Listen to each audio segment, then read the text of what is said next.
राधे राधे सभी को। जय श्री राम। हम लोगों ने नंबर सिस्टम का फर्स्ट पार्ट कंप्लीट किया था। नंबर सिस्टम का पहला पार्ट हम लोगों ने पूरी तरह से, जिसमें कि हम लोगों ने पढ़ा था प्राइम नंबर यानी भाज्य संख्या क्या होती है, अभाज्य संख्या क्या होती है और सअभाज्य संख्या क्या होती है, प्राकृतिक संख्या क्या होती है, पूर्ण संख्या क्या होती है, पूर्णांक क्या होता है और भी बहुत कुछ हम लोगों ने जाना था। जैसे में स्थानीय मान क्या है, जातीय मान क्या है, ये सभी हम लोगों ने पढ़ा था। तो अब इसके आगे हम लोग पढ़ेंगे नंबर सिस्टम का दूसरा पार्ट, यानी कि ये रहेगा हमारा नंबर सिस्टम का पार्ट 2। ठीक है, चलिए हम लोग देखते हैं। हमें सबसे पहले नंबर सिस्टम पढ़ने से पहले हम लोग ये जानेंगे कि हमें नंबर सिस्टम में पढ़ना क्या क्या होता है। ठीक है, तो हमें नंबर सिस्टम में पढ़ना होता है ये 4 टॉपिक। हमें नंबर सिस्टम में पढ़ना होगा ये 4 टॉपिक। सबसे पहले क्लासिफिकेशन ऑफ नंबर्स यानी कि संख्याओं का वर्गीकरण को पढ़ना होगा। फिर पढ़ना होगा हमें समझना होगा कि विभाजन क्या होता है, विभाजन को समझेंगे। उसके बाद फिर समझेंगे कि सरलीकरण क्या होता है और उसके बाद समझेंगे कि ये जो है भिन्न भिन्न क्या होता है। ठीक है, हमें ये 4 चीज़ों को नंबर सिस्टम में सीखना होगा, यानी कि संख्याओं का वर्गीकरण कैसे करते हैं, विभाजन क्या होता है, सरलीकरण कैसे करते हैं और भिन्न क्या होता है। ये 4 चीज़ों को हमें सीखना होगा नंबर सिस्टम में, यानी कि संख्या पद्धति में। तो चलिए, हम लोगों ने पिछले वीडियो में सीखा था कि संख्याओं का वर्गीकरण को हम कैसे करते हैं, जातीय मान कैसे निकालते हैं और स्थानीय मान को कैसे निकालते हैं। ये 3 चीज़ों को हम लोगों ने पिछले लेक्चर में, यानी कि लेक्चर 1 में हम लोगों ने सीखा था, पार्ट 1 वाले वीडियो में। तो चलिए, आज हम लोग पढ़ेंगे। आज हम लोगों का टॉपिक रहेगा डिवीजन एल्गोरिथम, यानी कि विभाजन विधि, रिमाइंडर, शेषफल और तीसरा रहेगा रूल्स ऑफ डिविजिबिलिटी, यानी कि विभाजकता का नियम। तो सबसे पहले हम लोग पढ़ेंगे कि विभाजन विधि क्या होता है, उसके बाद जानेंगे शेषफल क्या होता है, उसके बाद जानेंगे कि विभाजकता का नियम क्या होता है। तो चलिए आइए शुरू करते हैं हम सभी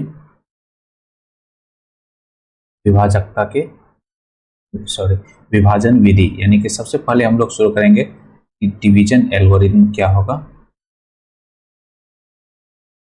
ठीक है, डिवीजन एल्गोरिथम क्या होता है, यानी कि विभाजन विधि क्या होती है, इसको जानेंगे। तो विभाजन विधि को जानने से पहले हम लोग देखेंगे कि आखिर विभाजन जो है वह कैसे किया जाता है।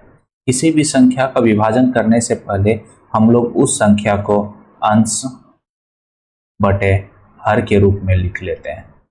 चाहे वो कोई भी संख्या है, कोई भी धरती पे कोई भी संख्या होगी, अगर उसका विभाजन करना है तो हमें उसे अंश बटे हर के रूप में लिखेंगे। जब किसी भी संख्या को हम अंश बटे हर के रूप में लिखते हैं तो हमें इससे 2 चीज़ प्राप्त होता है। सबसे पहला प्राप्त होगा हमें भागफल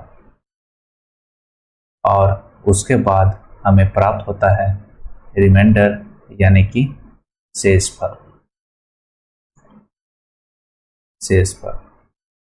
हमें 2 चीज़ प्राप्त हुआ, भागफल जिसको हम लोग Q से लिखेंगे और शेषफल जिसको हम लोग R से लिखेंगे। यानी कि किसी भी संख्या का अगर विभाजन करेंगे तो उसे हम अंश बटे हर के रूप में लिखेंगे, और जब हम किसी भी संख्या को अंश बटे हर के रूप में लिखते हैं तो हमें 2 चीज़ प्राप्त होता है। सबसे पहला भागफल और दूसरा रिमाइंडर, यानी कि शेषफल। भागफल प्राप्त हुआ, शेषफल प्राप्त हुआ, तो हम लोग अंश वाला जो भाग है इसको हम लोग बोलेंगे भाज्य। जो अंश होता है उसको हम लोग भाज्य बोलते हैं और जो हर होता है उसको हम लोग भाजक बोलते हैं, भाजक। चलिए हम लोग एग्जाम्पल के थ्रू समझने का प्रयास करते हैं। ठीक है, सबसे पहले एग्जाम्पल है 5 बटे 12, यानी कि 5 से अगर 12 में भाग देंगे तो 2 बार में 10 बचा 2। तो हमारा भागफल कितना हुआ? 2। भागफल होता क्या है? भागफल होता है कि भागफल जो है वह होता है कि किसी भी संख्या में, किसी भी संख्या में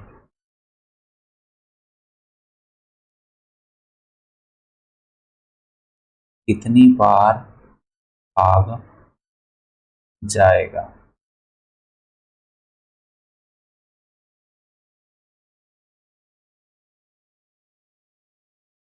किसी भी संख्या में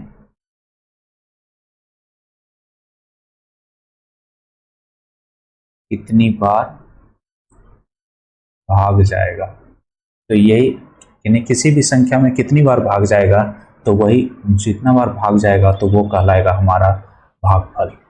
यानी कि 5 से 12 में अगर भाग दिए तो कितने बार में भाग गया? 2 बार में। तो हमारा 2 क्या कहलाया? भागफल। और शेषफल क्या होता है? भाग देने के पश्चात जो बच गया वही कहलाएगा शेषफल। तो भाग देने के पश्चात क्या बचा? 2 बचा, तो हमारा 2 क्या होगा? शेषफल। ठीक है, हम लोगों ने इसको जान लिया। अब हम लोग अगला एग्जाम्पल को देखते हैं। अगला एग्जाम्पल देखेंगे। अगला एग्जाम्पल है 17/4। यानी कि 4 से भाग देंगे 17 में, तो 4 चौके 16 बच जाएगा 1। तो कितनी बार भाग गया? 4 बार भाग गया। तो भागफल क्या हो गया? 4। और कि भाग देने के पश्चात बचा क्या? 1। तो 1 हो जाएगा हमारा शेषफल। ठीक है, हम लोगों ने जान लिया कि भागफल कैसे निकालते हैं और शेषफल कैसे निकालते हैं और ये होता क्या है। तो चलिए अगले स्लाइड में हम लोग चलते हैं। एक फॉर्मूला दिया गया है जिसमें लिखा गया है कि भाज्य बराबर जो होगा वो होगा भाज्य बराबर भाजक गुना भागफल जोड़ शेष। यानी कि ये जो नंबर होगी ये होगा भाजक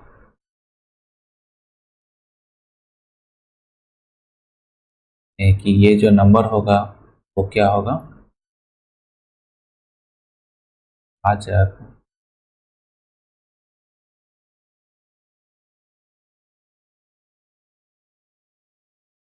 इसको थोड़ा सा मोटा कर लेते हैं।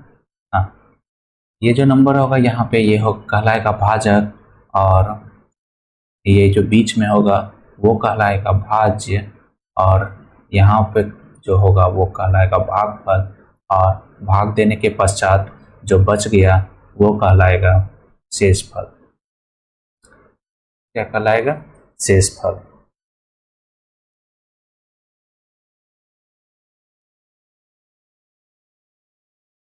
ठीक है,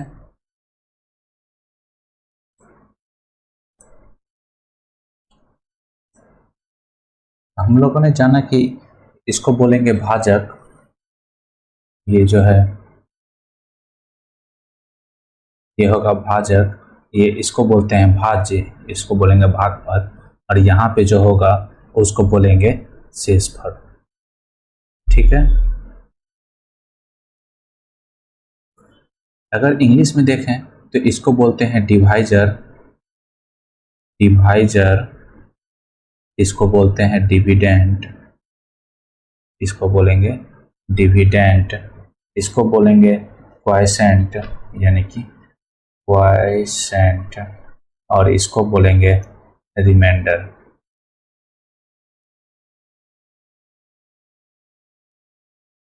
मतलब कहने का मतलब है कि अगर भाजक जो है इसको हम लोग भागफल से गुना करेंगे, भाजक को अगर भागफल से गुना करते हैं और जो परिणाम आएगा उसको अगर शेषफल से जोड़ेंगे तो जो भी परिणाम होगा वो भाज्य के बराबर होगा। यानी कि भाज्य बराबर जो होगा वह क्या होगा? वह होगा भाजक गुना भागफल, भागफल जोड़ शेष। यानी भाज्य बराबर भाजक गुना भागफल जोड़ शेष। यह जो विधि है यही विधि कहलाता है हमारा विभाजन विधि, यानी कि यही विधि कहलाएगा डिवीजन एल्गोरिथम। विभाजन विधि कहलाता है यानी कि डिवीजन एल्गोरिथम कहलाता है। तो हमारा जो क्वोशिएंट होता है यानी भागफल होगा और रिमाइंडर जो होगा वह सामान्यतः वह सामान्यतः दशमलव वाली संख्या नहीं होगी, यानी हमारा भागफल और शेषफल जो होगा वह बिना दशमलव वाली संख्या होगी। तो हम लोगों ने सीख लिया कि विभाजन विधि क्या होता है। ठीक है, अब हम लोग चलेंगे अगले टॉपिक पे, यानी कि रिमाइंडर क्या होता और रिमाइंडर को निकालते कैसे हैं। ठीक है, तो हम लोग जानते हैं कि रिमाइंडर क्या होता है। तो रिमाइंडर होता है किसी भी संख्या को किसी भी संख्या से भाग देने पर जो बच जाता है, जो शेष बचता है, उसी को बोलते हैं हम सभी क्या चीज़, रिमाइंडर। तो रिमाइंडर दो प्रकार के होते हैं, या तो हम लोग किसी भी संख्या से किसी भी संख्या को भाग देंगे तो रिमाइंडर जो बचेगा वो या तो जीरो होगा या तो फिर जीरो नहीं होगा, या तो जीरो होगा या तो जीरो नहीं होगा। ठीक है, अगर रिमाइंडर जीरो हुआ तो इसका मतलब है कि वह जो संख्या है वह क्या है, पूर्णतः विभाजित है। अगर जीरो नहीं है तो इसका मतलब है कि वह संख्या पूर्णतः विभाजित नहीं है। ठीक है, तो हम लोग देखेंगे कि कब यह संख्या पूर्णतः विभाजित होगी और कब यह संख्या पूर्णतः विभाजित नहीं होगी, मतलब जीरो कब प्राप्त होगा और रिमाइंडर जीरो कब प्राप्त नहीं होगा। तो केस नंबर 1 है कि जब हमें जीरो रिमाइंडर जो है वह जीरो प्राप्त हो, तो हमें रिमाइंडर जीरो कब प्राप्त होगा, तो जब किसी भाजक का गुणांक किसी भाज्य पर जाकर पूरा होता है तब हमें रिमाइंडर जीरो प्राप्त होता है। मतलब कि जो भी हमारा भाज्य है अगर उसका गुणांक जो है, यानी कि भाज्य का गुणांक क्या होगा, भागफल। भाज्य का गुणांक होता है भागफल। अगर किसी भी भाज्य का गुणांक अगर ये तो भाजक होगा ना, अगर किसी भाजक का गुणांक भाज्य पर जाकर पूरा हो जाता है तब हम लोग बोलेंगे कि वह संख्या का जो रिमाइंडर है वह क्या है, जीरो है। यानी कि भाजक जो है, भाजक का जो गुणांक है, भाजक का गुणांक या क्या होता है, भाजक का गुणांक बराबर भागफल। क्या होता है, भागफल होता है। भाजक का गुणांक क्या होता है, भाजक का गुणांक होता है भागफल। यानी कि अगर भाजक का गुणांक जो है भागफल है, यानी कि इसका मतलब है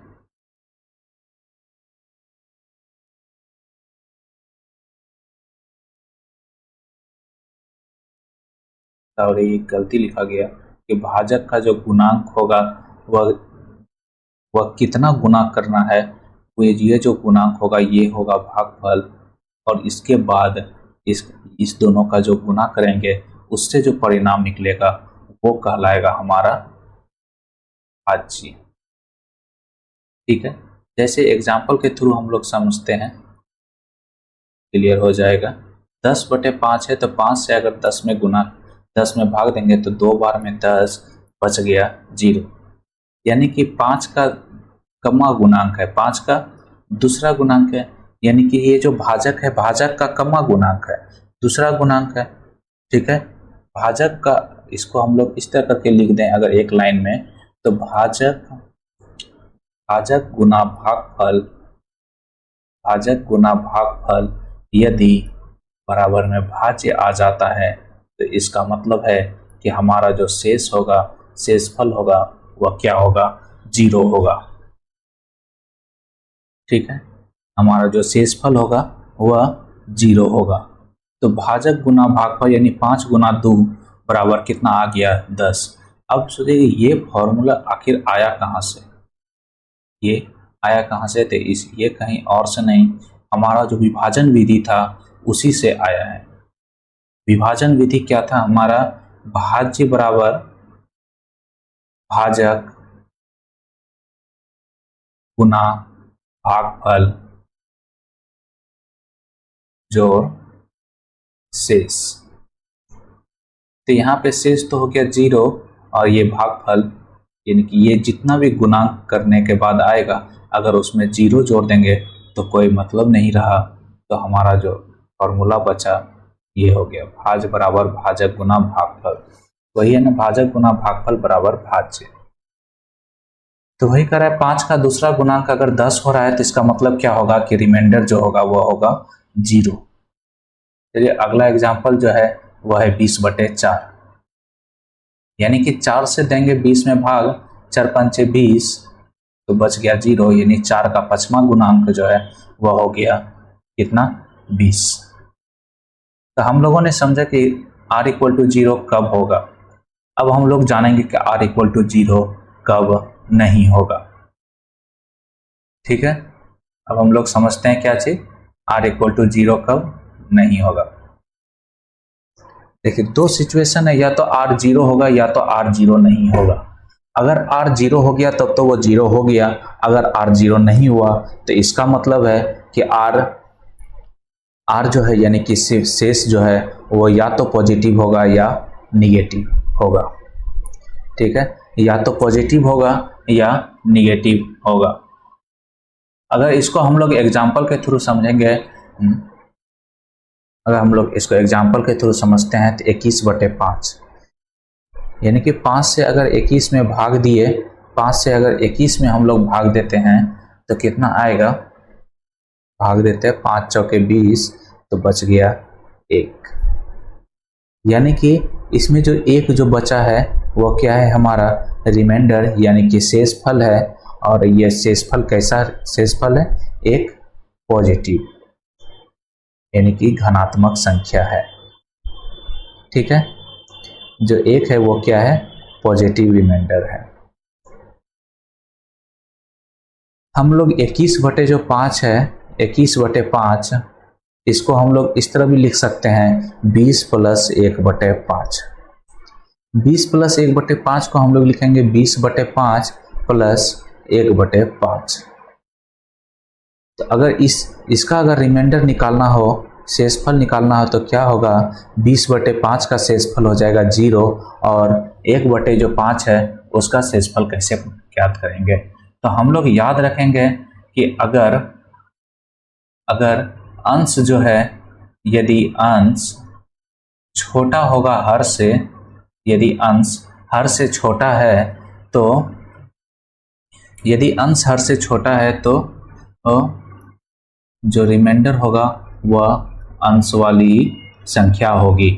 इसका मतलब अगर न्यूमरेटर जो है वह डिनोमिनेटर से छोटा होगा तो रिमाइंडर जो होगा वह न्यूमरेटर वाली संख्या होगी। ठीक है, क्या होगा,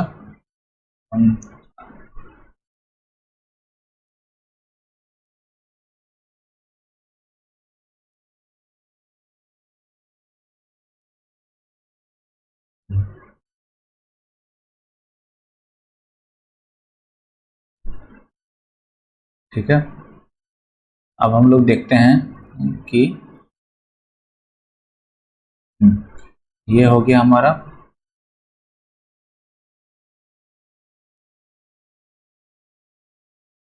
तो 1/5 में एक क्या है, हमारा अंश है, 5 हर है, यानी एक जो है 5 से छोटा है तो हमारा जो रिमाइंडर होगा वह 1 होगा। 1 + 0 = 1 और 1 क्या है, हमारा पॉजिटिव रिमाइंडर है। ठीक है, अब हमारा निकालना है, अब हम लोग निगेटिव रिमाइंडर कैसे निकालते हैं, क्या होता है अगर रिमाइंडर निगेटिव हो जाए तो उसको निगेटिव रिमाइंडर बोलेंगे। तो लेकिन इसको निकालेंगे कैसे, 21/5 है इसको हम लोग इस तरह लिखेंगे, लिख सकते हैं 25 - 4/5। 25 - 4/5 को लिखेंगे 25/5 ± 4/5। माइनस प्लस माइनस होगा यानी कि ये इक्वेशन सही है।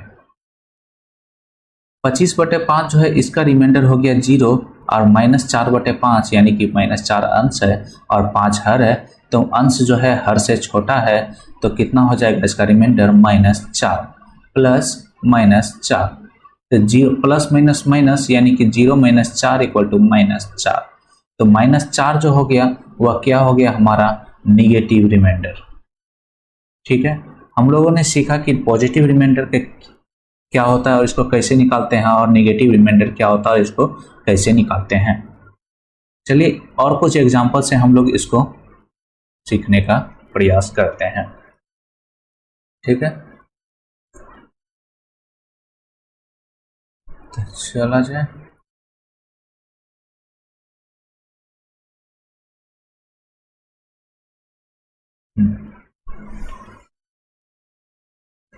अब एक एग्जांपल लिखते हैं हम लोग 44/6। इसका हमें निकालना है पॉजिटिव रिमाइंडर और नेगेटिव रिमाइंडर। तो हम लोग एक तरीका है कि हम 6 से 44 में भाग दे के निकालें कि कितना है पॉजिटिव रिमाइंडर और कितना है नेगेटिव रिमाइंडर। और दूसरा तरीका है कि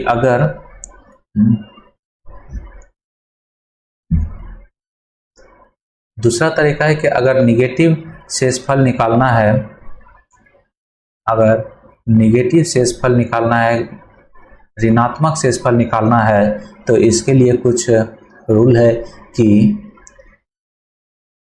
दिए गए भाज्य के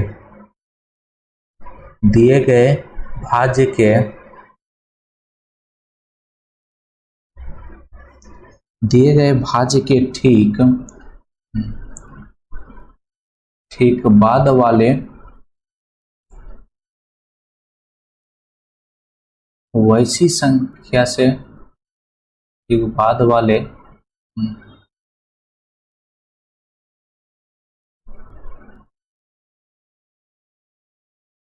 वैसी संख्या से भाग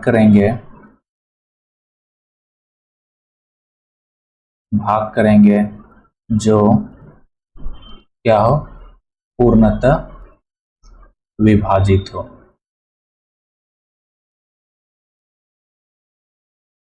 जो पूर्णतः विभाजित हो। ठीक है, मतलब कि दिए गए भाज्य के ठीक बाद वाले वैसी संख्या से भाग करेंगे जो पूर्णतः विभाजित हो। इसका मतलब कि ये जो एग्जाम्पल हम लोग देख रहे थे 44/6, तो 44 तो 6 से पूरी तरह से विभाजित तो है नहीं, तो इसके बाद ऐसी कौन सी संख्या है जो कि 6 से पूर्णतः विभाजित होगी। तो इसके बाद 36, 6 7 42 और 6 8 48। इसके बाद 48 ऐसी संख्या है, इसके ठीक बाद 48 ही एक ऐसी संख्या है जो कि 6 से पूरी तरह से विभाजित हो जाएगी। तो हम लोगों ने क्या बोला था कि वैसी संख्या से भाग करेंगे जो कि भाज्य के ठीक बाद आए और वह पूरी तरह से विभाजित हो। अगर वो हो रहा है तो उसका क्या होगा, निगेटिव रिमाइंडर होगा। तो हम लोग इसको, ठीक है, ये तो भाग हो गया, लेकिन अब हमें जानना है कि निगेटिव रिमाइंडर कैसे निकलेगा और पॉजिटिव रिमाइंडर कैसे निकलेगा। निगेटिव रिमाइंडर देखिए, ये 44 है, ये 48 से 44 पूरी तरह से नहीं कटेगा, ये तो हमारा क्वेश्चन था, मगर 48 पूरी तरह से कट जाएगा। इसके बाद वाले ठीक संख्या है, तो 44 48 से कितना कम है, जितना कम होगा वही हो जाएगा हमारा निगेटिव रिमाइंडर। तो 44 48 से 4 कम है, यानी कि हमारा निगेटिव रिमाइंडर हो गया -4। अब अगर पॉजिटिव रिमाइंडर कहा जाए निकालने, तो जिस संख्या से भाग देते हैं, अगर उसमें जिस संख्या से भाग देते हैं, अगर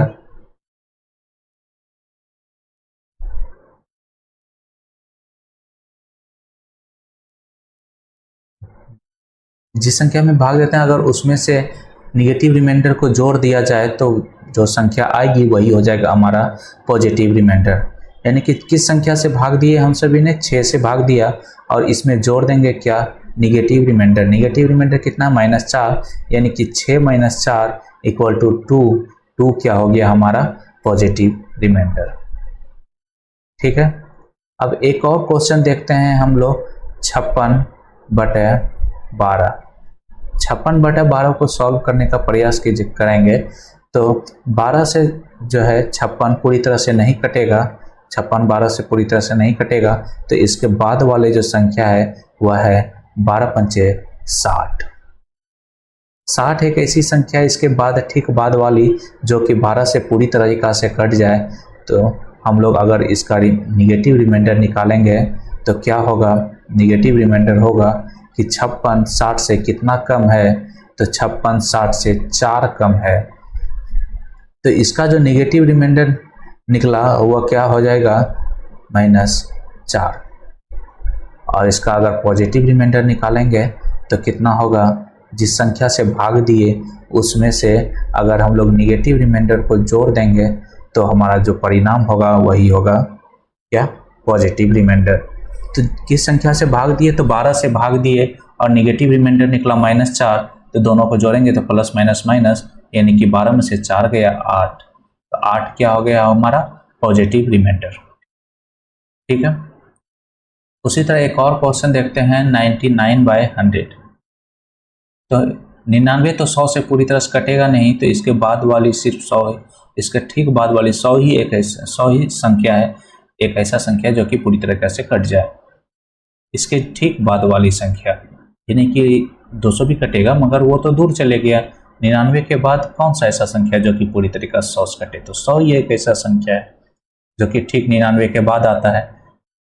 तो हम लोग इसका निगेटिव अगर रिमाइंडर निकालें, निगेटिव रिमाइंडर निकालें तो हम लोग देखते हैं कि 99 100 से कितना कम है, -1 कम है, तो यानी कि इसका निगेटिव रिमाइंडर निकल गया -1। और इसका अगर पॉजिटिव रिमाइंडर निकालेंगे तो हम लोग देखेंगे कि इस संख्या से हम लोगों ने भाग दिया, 100 से भाग दिया, 100 से भाग दिया और उसमें से निगेटिव रिमाइंडर को हम लोग जोड़ देंगे तो क्या हो जाएगा, 100 - 1 = 99। तो 99 क्या हो गया हमारा, पॉजिटिव रिमाइंडर, और -1 हो गया निगेटिव रिमाइंडर। हम लोगों ने इतना सॉल्व तो कर लिया, इतना सीख लिया, तो आप लोग एक क्वेश्चन है उसको प्रैक्टिस कीजिएगा, उसमें पता कीजिए कि निगेटिव रिमाइंडर क्या है और पॉजिटिव रिमाइंडर क्या है। तो वो क्वेश्चन है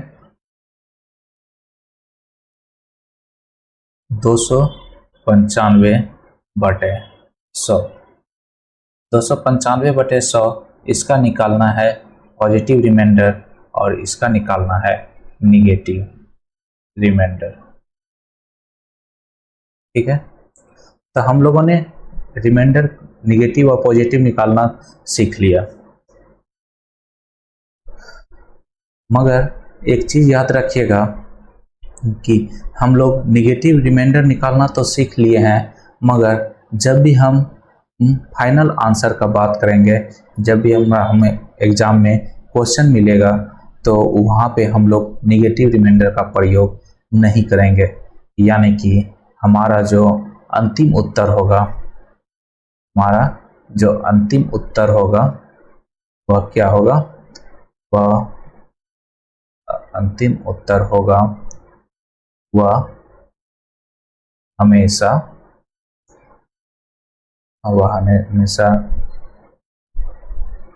घनात्मक शेषफल में होगा। हमारा जो लास्ट आंसर होगा, जो फाइनल आंसर होगा, वह क्या होगा, हमारा पॉजिटिव रिमाइंडर में होगा। तो बात यह आती है कि अगर हमारा रिमाइंडर जो आंसर है वो अगर पॉजिटिव ही रिमाइंडर में होना था तो हम लोगों ने इतना निगेटिव रिमाइंडर क्यों पढ़ा, क्यों इतना माथा पीछी करें निगेटिव रिमाइंडर को जानने के लिए। हमारा जब काम पॉजिटिव रिमाइंडर का ही है तो हम लोग एक बात याद रखें कि जब भी हमें आगे क्वेश्चन मिलेगा, आगे जब हम लोग क्वेश्चन करेंगे तो वहाँ पे हमें उस क्वेश्चन को जल्दी से जल्दी सॉल्व करने के लिए हम लोग देखेंगे कि वह क्वेश्चन पॉजिटिव रिमाइंडर से जल्दी सॉल्व हो रहा है या निगेटिव रिमाइंडर से। अगर निगेटिव रिमाइंडर से ही हमारा वो क्वेश्चन जल्दी सॉल्व हो रहा है तो हम निगेटिव रिमाइंडर का ही प्रयोग करके हम उस क्वेश्चन को सॉल्व कर देंगे। तो इससे क्या होगा, हमारा टाइम बचेगा और हम अगले क्वेश्चन पे ज़्यादा से ज़्यादा टाइम दे सकेंगे। ठीक है, इसलिए हम लोगों ने निगेटिव रिमाइंडर को भी सीखा और पॉजिटिव रिमाइंडर को भी निकालना सीखा। तो चलिए, हमारा रिमाइंडर पार्ट भी कंप्लीट हो गया, यानी विभाजन विधि हो गया और रिमाइंडर यानी शेषफल हो गया। तो हम अब हम लोग चलते हैं विभाजकता का नियम। विभाजकता का नियम जो है वह क्या होता है? विभाजकता का नियम क्या होता है? नियम तो बाद में पढ़ेंगे, पहले ये जानते हैं कि विभाजकता का नियम क्या होता है।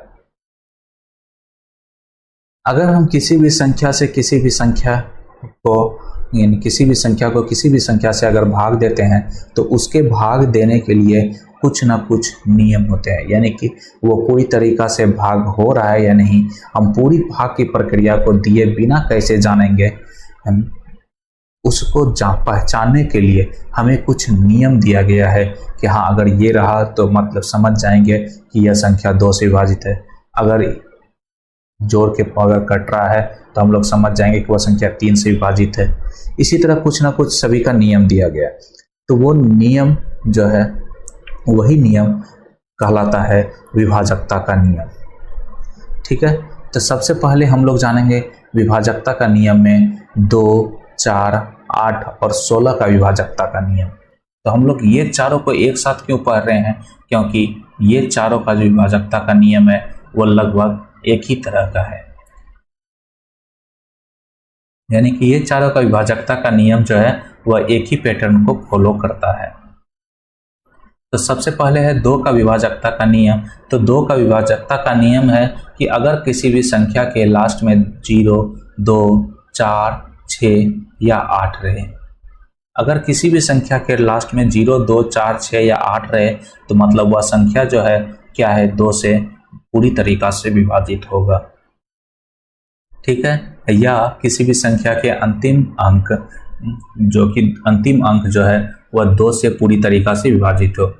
तो अगर लास्ट में ये इतना ही नंबर रहेगा और ये सब सारा तो 2 से विभाजित हो रहा है, मतलब कि या तो कोई भी संख्या का लास्ट में 2 से विभाजित हो या तो लास्ट में 2, 4, 6, 0, 2, 4, 6, 8 रहे। इन दोनों में से कुछ भी हो रहा है, यानी कुछ भी छोड़िए, अगर लास्ट का सिर्फ ये ही देख लीजिएगा ना कि किसी भी संख्या के लास्ट में 0, 2, 4, 6, 8 है कि नहीं, तो हम लोग सीधी जान जाएंगे कि वह संख्या क्या है? 2 से विभाजित है। तो 4 से विभाजकता का नियम कहता है कि अगर किसी भी संख्या का अंतिम 2 अंक, किसी भी संख्या का अंतिम 2 अंक यदि 4 से पूरी तरीक़ा से विभाजित हो रहा है तो हम लोग कहेंगे कि वह संख्या जो है 4 से भी विभाजित होगा। तो 8 से विभाजकता का नियम है कि यदि किसी संख्या का अंतिम 3 अंक, यदि किसी संख्या का अंतिम 3 अंक 8 से विभाजित हो रहा है तो मतलब वह संख्या भी क्या है? 8 से विभाजित हो रहा है। तो 16 से विभाजकता का नियम है कि अगर किसी भी संख्या का अंतिम 4 अंक 16 से विभाजित हो रहा है, इसका मतलब वह संख्या भी 16 से विभाजित हो रहा है। ठीक है, हम लोग इसको एक एग्जाम्पल के थ्रू समझने का प्रयास करते हैं।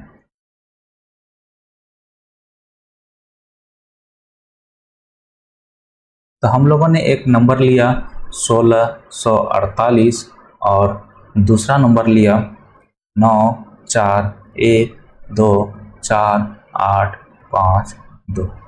इस दोनों को चेक करेंगे कि क्या यह संख्या 2 से विभाजित है, क्या यह संख्या 4 से विभाजित है, क्या यह संख्या 8 से विभाजित है और क्या यह संख्या 16 से विभाजित है। 2 से विभाजकता का नियम क्या कहता है? लास्ट में 0, 2, 4, 6 या 8 होना चाहिए। यहाँ पे 8 है तो हम लोग कहेंगे कि हाँ, यह संख्या जो है 2 से विभाजित है। 4 से विभाजकता का नियम क्या कहता है कि अंतिम का जो 2 अंक है वह 4 से विभाजित होना चाहिए। तो इसका मतलब है कि क्या 48 4 से विभाजित है? तो हाँ, 12 बार में पूरी तरीक़ा से विभाजित हो जाता है। तो इसका मतलब ये जो पूरा संख्या ये 4 से विभाजित हो जाएगा। 8 से विभाजकता का नियम क्या कहता है कि अगर किसी भी संख्या का अंतिम 3 अंक, यानी कि इस संख्या का अंतिम 3 अंक 648 यदि 8 से विभाजित हो रहा है तो अगर हो रहा है तो मतलब पूरा संख्या जो है 8 से विभाजित हो जाएगा। तो क्या ये 8 से विभाजित हो रहा है? तो बिल्कुल हो रहा है। 81 बार में यह संख्या जो है 648 पूरी तरीका से 8 से विभाजित हो रहा है, मतलब 1648 भी एक ऐसी संख्या जो कि 8 से पूरी तरीका से विभाजित हो जाएगी। फिर आता है 16 विभाजकता का नियम कि अगर लास्ट का 4 अंक यानी कि 1648 यदि 16 से विभाजित हो रहा है, तो अगर हो रहा है तो मतलब कि 16 से पूरी संख्या विभाजित होगी। तो हाँ, 16 एका 16, 16 दूनी 32, 16 तिया 48, 103 बार में यह संख्या पूरी तरीका से विभाजित हो रहा है। तो हम लोग कह सकते हैं कि यह संख्या जो 1648 है वह 16 से भी पूरी तरीका से विभाजित होगी। ठीक है, तो अब हम लोग ये देखेंगे कि ये संख्या क्या 2 से विभाजित है, क्या 4 से विभाजित है, क्या 6 से विभाजित है और क्या 18 से, यानी सॉरी 6 नहीं 8, 2, 4, 8 और 18 से यह संख्या विभाजित है या नहीं। 2 से विभाजित होने का क्या पहचान था कि लास्ट में 0, 2, 4, 6 सॉरी 0, 2, 4, 6 और 8 होना चाहिए। तो यहाँ पे 2 है, मतलब ये संख्या तो 2 से पूरी तरीका से विभाजित होगा। 4 से विभाजकता का नियम क्या कहता है कि अंतिम 2 अंक यानी कि 52 क्या 4 से विभाजित है? तो बिल्कुल है। 4 एका 4, 4 तिया 12, 13 बार में पूरी तरीका से विभाजित है, मतलब कि ये पूरा संख्या जो है 4 से भी विभाजित होगा।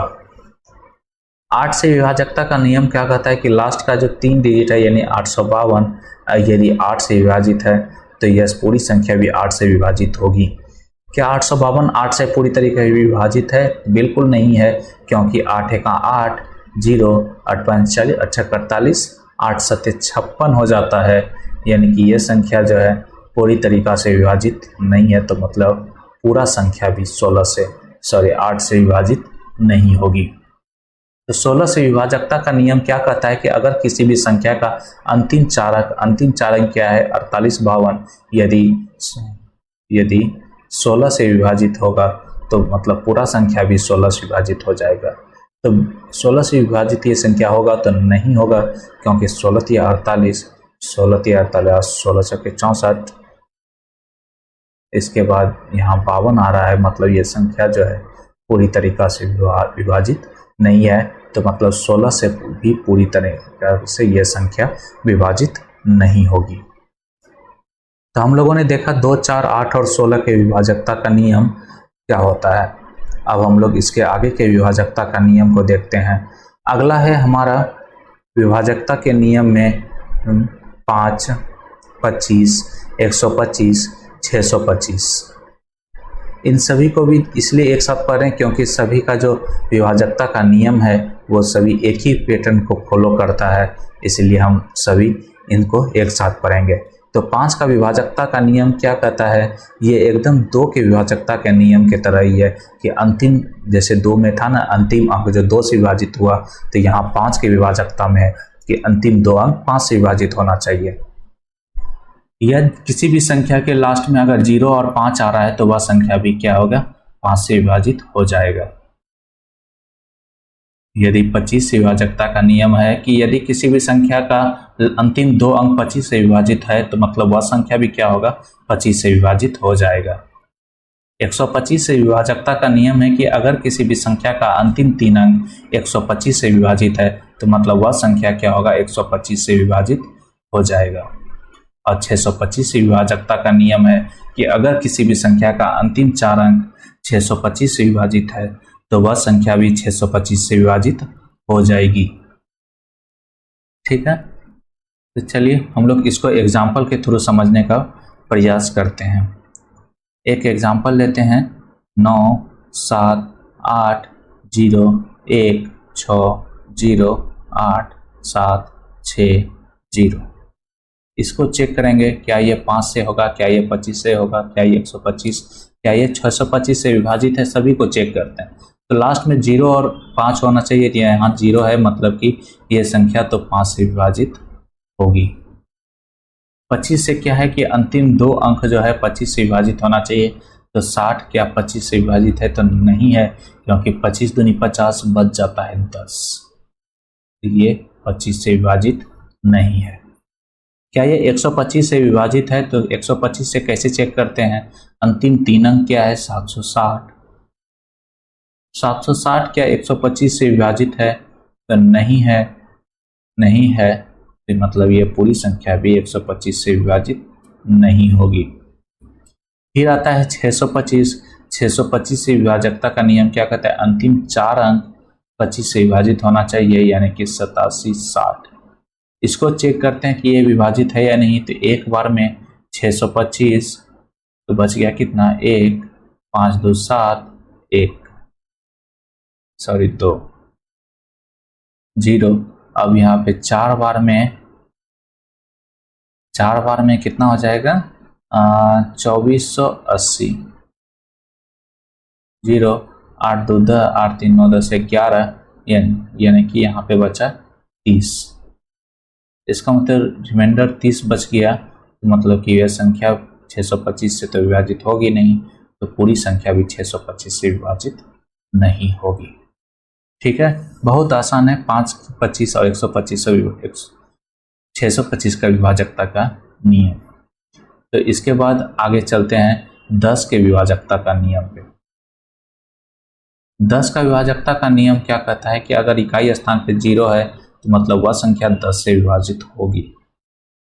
कहने का मतलब जैसे कि अगर किसी भी संख्या को 9 8 7 6 5 4 3 0, अगर ये भी संख्या अगर पूछे 10 से क्या ये विभाजित होगी, तो बिल्कुल होगी, क्योंकि यहाँ भी 0 है, यहाँ भी 0, मतलब इकाई स्थान पे अगर 0 है तो वह संख्या विभाजित होगी। चलिए आगे देखते हैं 3 और 9 के विभाजकता का नियम। 3 और 9 के विभाजकता का क्या नियम है? तो 3 के विभाजकता का नियम है कि अगर किसी भी संख्या का योग अगर 3 से विभाजित हो रहा है, तो इसका मतलब कि वह पूरी संख्या जो है वह पूरा संख्या भी 3 से विभाजित होगा। ठीक है, जैसे मैं एक एग्जांपल लेता हूं,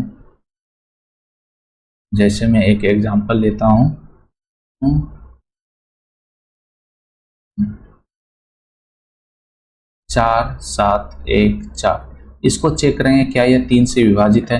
तो पहले सभी को जोड़ देंगे, 4 + 7 + 1 + 4 कितना हो गया? 4 4 8 8 और 8 16।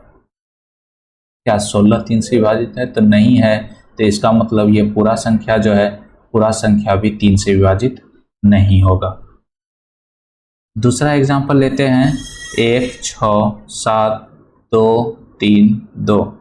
इसको चेक करें क्या यह संख्या 3 से विभाजित है। तो सभी को जोड़ देंगे, A1 + 6 + 7 + 2 + 3 + 2। इसको चेक करेंगे 3 से विभाजित है या नहीं।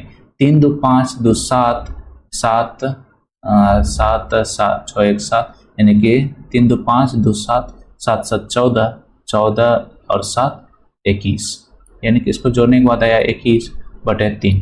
क्या ये 3 से विभाजित है? तो बिल्कुल विभाजित है, मतलब ये संख्या तो 3 से जरूर विभाजित होगी। मतलब 3 से विभाजितता का नियम आप लोग समझ गए कि यदि संख्याओं का योग 3 से विभाजित हो रहा है तो वह पूरी संख्या जो है 3 से विभाजित होगी। अब इसी तरह का है 9 से विभाजकता का नियम। 9 से विभाजकता का नियम क्या है कि यदि संख्याओं का योग 9 से विभाजित होगा, 9 से विभाजित होगा, तो मतलब वह पूरा संख्या भी 9 से विभाजित होगा। जैसे मैं एक एग्जांपल लेता हूं 9 मतलब 9 8 7 3 9। क्या यह संख्या 9 से विभाजित है? चेक कैसे करेंगे? तो सभी को हम लोग जोड़ देंगे, सभी को क्या करेंगे? जोड़ देंगे। तो कितना आएगा? जोड़ने के बाद आएगा 36/9। क्या यह संख्या विभाजित है? तो बिल्कुल है, 9 चौके 36, 4 बार में पूरी तरीका से कट जाता है, तो हाँ यह संख्या 9 से विभाजित है। दूसरा एग्जांपल लेता हूं 13167। क्या यह संख्या 9 से विभाजित है? तो हम लोग जोड़ लेते हैं, 3 1 4 1 5 5 6 1 11 11 और 7 18। 18 क्या 9 से विभाजित है? तो बिल्कुल है, मतलब वह पूरा संख्या भी क्या होगा? 9 से विभाजित होगा। हम लोगों ने 3 और 9 की विभाज्यता का नियम भी सीख लिया। अब हमें अगला देखते हैं। अगला है 11 के विभाज्यता का नियम। 11 के विभाज्यता का नियम क्या कहता है? 11 के विभाजकता का नियम कहता है कि यदि विषम स्थानों की संख्या का योग सम स्थानों की संख्या का योग में अगर माइनस कर दिया जाए तो वह परिणाम जो होगा वह 0 होगा या 11 का गुणांक होगा। कहने का मतलब है कि अगर विषम संख्या का योग, यानी कि एक एग्जांपल जैसे है 9 8 9 1 0, विषम संख्या क्या होता है? 1 3 5 7 9 11, इसी तरह करके चलते रहेगा। ये हो गया हमारा विषम संख्या। तो यहाँ पे विषम संख्या नहीं बोला है, विषम स्थानों की संख्या बोला। मतलब कि पहले स्थान पे क्या है, तीसरे स्थान पे जो भी नंबर है, पांचवें स्थान पे जो भी नंबर है, उसका योग बोला है। तो विषम स्थानों की संख्या का योग क्या है? 9 9 18 0 18। विषम स्थानों की संख्या का योग है 18। उसमें सम स्थानों की संख्या का योग को घटाएंगे, यानी कि सम स्थानों की संख्या क्या है? 8 और 1 9। दोनों को घटाए तो आ गया 9, यानी कि ये जो 9 है वो ना तो 0 है, ना ही ये जो 9 है वो ना ही 0 है और ना ही 11 का गुणांक है। 11 का गुणांक कहने का मतलब है कि वह 11 22 33, यानी 11 का पारा पढ़ दीजिए, टेबल पढ़ दीजिए, तो जो भी आएगा वह सारा क्या होगा? 11 का गुणांक होगा। यानी कि ये संख्या ना ही 0 है ना ही 11 का गुणांक है, तो मतलब ये जो पूरा नंबर है ये 98910 ये 11 से विभाजित नहीं होगा। ठीक है, तो चलिए एक एग्जांपल देखते हैं और जो कि 11 से विभाजित है या नहीं उसको चेक करेंगे। ठीक है, एक एग्जांपल देखते हैं 9 8 1 0 7 9 6 3 5 7। क्या यह संख्या जो है 11 से 11 से विभाजित है? कैसे चेक करेंगे? तो इसको जोड़ेंगे, 9 1 10 10 7 17 17 6 17 6 23 23 5 23 5 28। ठीक है, तो विषम स्थानों की संख्या का योग क्या आ गया 28। उसके बाद फिर इसको जोड़ेंगे सम स्थानों की संख्या का योग, यानी कि 8 8 और 9 17 17 3 18 19 20 और 20 और 7 27। दोनों को माइनस करेंगे तो माइनस करने के बाद आता है 1 ना ही 0 है ना ही 11 का गुणांक है, मतलब कि ये भी जो पूरा संख्या ये 11 से विभाजित नहीं होगा। ठीक है, हम लोगों ने 11 के विभाज्यता का नियम भी देख लिया। अब हम लोग अगला देखेंगे विभाजकता का नियम में 7 13 और 17 का विभाजकता का नियम। इन तीनों के विभाजकता का जो नियम है वह कैसा है उसको हम लोग देखेंगे एक एग्जाम्पल के थ्रू। जैसे इसमें एग्जाम्पल लेते हैं 24 1 6 7। इसमें भी सेम एग्जाम्पल लिए 24 1 6 7, इसमें भी लिए 24 1 6 7। तीनों को देखेंगे क्या यह संख्या जो है पूरी तरीका से 7 से विभाजित है या नहीं, और यह संख्या जो है पूरी तरीका से 104 यानी कि 13 से विभाजित है या नहीं, यह जो संख्या पूरी तरीका से 17 से विभाजित है या नहीं, इसको चेक करते हैं। तो 7 का विभाजकता का नियम में है कि इसका जो इकाई स्थान है 7, इसको 2 से मल्टीप्लाई करेंगे, 2 से गुना करेंगे, उसके बाद जो बचा उसको माइनस कर देंगे। 7 को 2 से गुना कर दिए तो क्या बचा? यहाँ से यहाँ तक बचा, यानी कि 24 16 बचा। इसको सॉल्व करेंगे तो 7 दूनी हो जाता है 14, यानी कि 24 16 में 14 घटा तो कितना हो गया 24 02। इसी तरह इसमें भी करेंगे कि लास्ट का जो नंबर है उसको 2 से मल्टीप्लाई करेंगे और फिर जो बचेगा उसमें माइनस कर देंगे।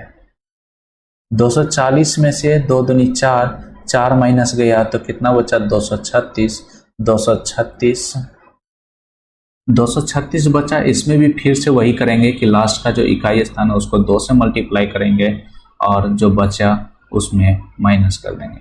तो 2 से मल्टीप्लाई करने के बाद क्या बचा, 6 दूनी 12, यानी 23 में से 12 गया, हो गया 11, और 11 जो है 7 से विभाजित नहीं होता, मतलब कि ये जो पूरा संख्या है ये 7 से विभाजित नहीं होगा।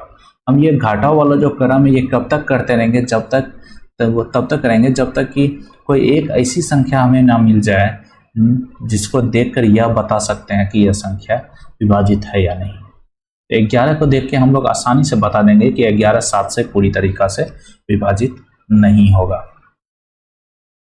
ठीक है, तो हम लोग अगला देखते हैं 13 से विभाजकता का नियम। तो 13 से विभाजकता में क्या था कि इसका जो इकाई स्थान है 7, इसको हम लोग गुना कर देंगे इससे 4 से, और इसको जोड़ देंगे बाकी बचे नंबर में। तो 7 चौक हो गया 28, अगर 2416 में से 28 को जोड़ेंगे तो हो जाएगा 2444। ठीक है, अब फिर से उसी तरह करेंगे, 2444 को इकाई स्थान पे हुआ है 4, इसको गुना कर दिए 4 से, तो जो बचा उसमें जोड़ देंगे। तो जो बचा कितना बचा, 2444 में से 4 चौके 16 जोड़ेंगे तो हो गया 260। 260 को देख कर हम बता सकते हैं कि यह संख्या जो है 13 से पूरी तरीका से विभाजित हो जाएगा, क्योंकि 13 दूनी 26, 20 बार में पूरी संख्या से विभाजित हो जाता है। मतलब ये जो संख्या है वह 13 से पूरी तरीका से विभाजित है, और ये जो संख्या था ये पूरी तरीका से विभाजित नहीं होगा। ठीक है, अब देखते हैं अगला 17 से विभाजकता का नियम। तो 17 से भी वही है कि इकाई स्थान पे जो है, इकाई स्थान पे क्या है 7 है, इसको 5 से मल्टीप्लाई करेंगे, उसका माइनस कर देंगे, जो बचा हुआ नंबर होगा। तो 2416 में से 7 बचे 35, 35 को माइनस करेंगे तो क्या होगा 2381। फिर से उसी क्रम में जिस तरह किए थे, 2381 में से एक को मल्टीप्लाई करेंगे 5 से, यानी 5, 238 में से 5 गया तो कितना हो गया 233। फिर से वही करेंगे, 233 देख के भी नहीं पता चल रहा हमको कि 17 से कटेगा कि नहीं, तो फिर से 23 में से 3 गुना 5, यानी 15 माइनस करेंगे 23 में से तो बचेगा 8। 8 को देखकर सीधा सीधी बता सकते हैं कि 8 जो है 17 से विभाजित नहीं होगा, मतलब कि यह जो पूरा संख्या है ये 17 से विभाजित नहीं होगा। ठीक है, तो हम लोगों ने 7, 13 और 17 तीनों का विभाजकता का नियम देखा। ठीक है,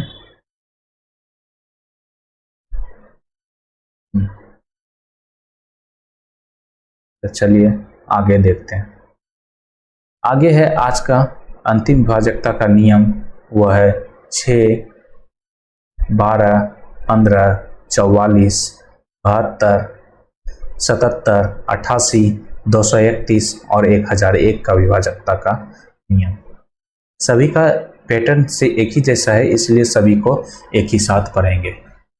तो 6 का विभाजकता का नियम क्या है कि अगर कोई संख्या 6 से तभी विभाजित होगा यदि वह संख्या 2 से भी विभाजित हो और 3 से विभाजित हो। अगर कोई संख्या 2 से और 3 से, 2 से विभाजित हो रहा है और 3 से, अगर दोनों से विभाजित हो रहा है तो मतलब कि वह संख्या 6 से जरूर विभाजित होगा। तो फिर 12 का नियम क्या है? 12 का नियम है कि अगर कोई संख्या 3 से विभाजित हो रहा है और 4 से विभाजित हो रहा है तो मतलब वह संख्या जो है 12 से विभाजित होगा। 15 से विभाजिता का नियम, अगर कोई संख्या 3 से विभाजित हो रहा है और 5 से विभाजित हो रहा है तो वह संख्या जो है 15 से पूरी तरीका से विभाजित होगा। और फिर 44 से क्या है कि अगर कोई संख्या 4 से भी हो रहा है और 11 से भी हो रहा है तो इसका मतलब वह संख्या जो है 44 से पूरी तरीका से विभाजित होगा। 72 से विभाजिता का नियम क्या है कि अगर कोई संख्या 8 से विभाजित हो रहा है और 9 से विभाजित हो रहा है तो वह संख्या 72 से भी विभाजित जरूर होगा। और 77 से क्या है, अगर कोई संख्या 7 से हो रहा है और 11 से हो रहा है तो वह संख्या जो है 77 से विभाजित जरूर होगा। 88 क्या से क्या है, अगर कोई संख्या 8 से विभाजित हो रहा है और 11 से भी हो रहा है, मतलब वह संख्या 88 से जरूर विभाजित होगा। अब 231 से क्या है, अगर कोई संख्या 3 से विभाजित हो रहा है और 7 से भी हो रहा है और 11 से भी हो रहा है, तो हम लोग मतलब वो संख्या जो है 231 से होगा। हम लोग ने जान लिया था 3 से कैसे चेक करते हैं, 7 से कैसे चेक करते हैं और 11 से कैसे चेक करते हैं। फिर एक लास्ट बचता है 1001। 1001 का व्यवस्था का नियम क्या है, अगर कोई संख्या 7 से भी हो रहा है, 11 से भी हो रहा है और 13 से भी हो रहा है, तो मतलब वह संख्या जो है 1001 से जरूर होगा जरूर विभाजित होगा। तो इसमें से ये इम्पोर्टेंट है, ये इम्पोर्टेंट है, ये इम्पोर्टेंट है और ये इम्पोर्टेंट है और ये इम्पोर्टेंट। तो सारा याद नहीं भी रखिएगा तो कोई दिक्कत नहीं, मगर ये 5 को जरूर याद रखिएगा, 6, 12, 15, 231 और 1001 के विभाज्यता का नियम। तो आज हम लोगों ने नंबर सिस्टम का जो पार्ट 2 है उसको कंप्लीट कर लिया है। ठीक है, अब जो हमारा जो अगला टॉपिक रहेगा, हम लोगों ने थ्योरी पार्ट को तो कंप्लीट कर लिया, अब जो हमारा अगला रहेगा वह रहेगा क्या चीज, वह रहेगा क्वेश्चन प्रैक्टिस। जो हमारा अगला वीडियो आने वाला है वो रहेगा क्वेश्चन प्रैक्टिस, यानी कि अगर कुछ थोड़ा बहुत कोई भी फॉर्मूला या टॉपिक कोई भी चीज़ अगर बच गया होगा तो अब हम लोग उसको क्वेश्चन के थ्रू कंप्लीट कर लेंगे। ठीक है, तो आप लोग इसको रिवीजन कीजिए। चलिए, जय हिंद। Thank you everyone.